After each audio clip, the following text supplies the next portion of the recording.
Dəstək olmaq. Dəstək olmaq. Dəstək olmaq means to support. To support. For example, ailəm mənə hər zaman dəstək olur.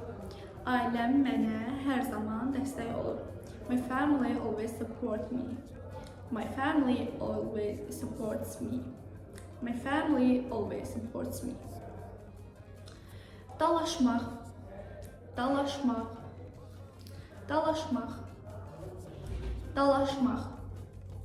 Dalaşmaq. Dalaşmaq means onlar bugün yenə də xırda bir şeyə görə dalaşırlar.